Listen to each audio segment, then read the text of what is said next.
আত্রাই নদীতে জল ধরে রাখতে মুখ্যমন্ত্রী মমতা বন্দ্যোপাধ্যায় স্বল্প উচ্চতার বাঁধ নির্মাণ করার নির্দেশ দেন। আত্রাই নদীর জল আটকাতে 2024 সালের 30শে জানুয়ারি এই ড্যামের উদ্বোধন মুখ্যমন্ত্রী নিজে করেছিলেন।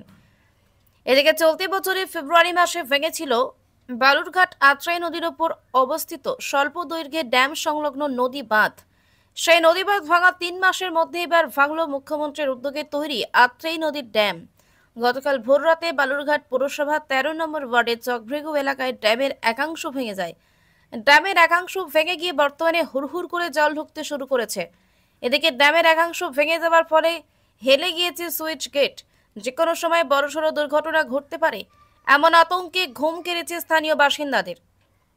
গতকাল রাতে বিষয়টি জানার পর থেকে জাগা রয়েছেন নদী পাড়ের বাসিন্দারা।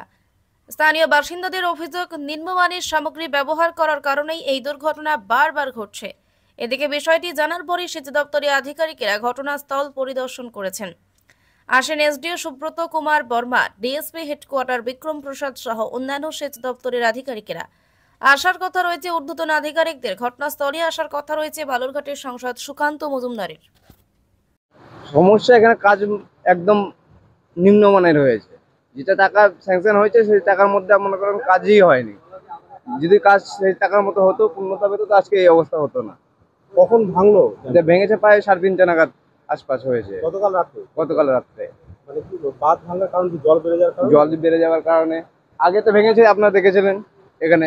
এখন সেই জলটা বেরোনোর জায়গা পাচ্ছে না, তো কি করবো, একদম পুরোটা ভেঙে দিয়েছে।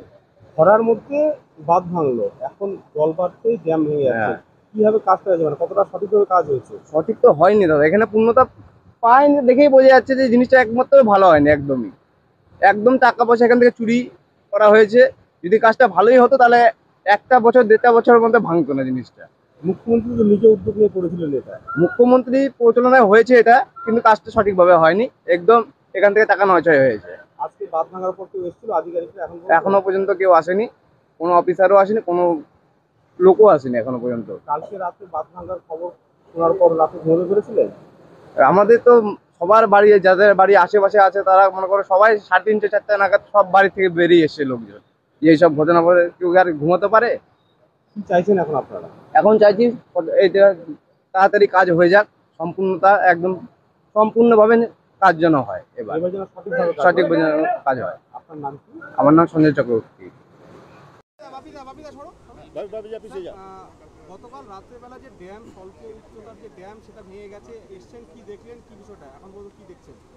এখানে এসে আমরা যেটা দেখলাম, আমরা এক্সিকিউটিভ ইঞ্জিনিয়ারও আছেন, ওনারা যেটা বলছেন আজকে ভোরের দিকে এটা ভেঙেছে।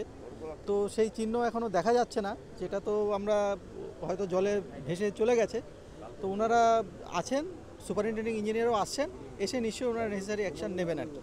এলাকার লোকরা বারবার এর আগেও দাবি করেছিল, যখন নদী বাঁধ ভেঙেছিল, এখনও করছে, যে নিম্নমানের কাজ হয়েছে। 1-1.5 বছর একটা ড্যাম বা বাঁধ টেকসই করলো না, সেটা নিয়ে কি আপনারা কোনো তদন্ত বা কিছু করছেন? সেটা সুপারিনটেন্ডিং ইঞ্জিনিয়ার আসছে, ডিএম স্যারও আছেন, সেটা যা ব্যবস্থা নেওয়ার নেবেন আর কি। ঠিক আছে, সারাইয়ের জন্য বা মেরামতের জন্য কোনো ব্যবস্থা? সুপারিনটেন্ডিং ইঞ্জিনিয়ার আসছে, এই বিষয়ে তো আমি এখন বলতে পারবো না, উনি আসছেন, যা ব্যবস্থা নেওয়ার উনি দেখবেন। ঠিক আছে।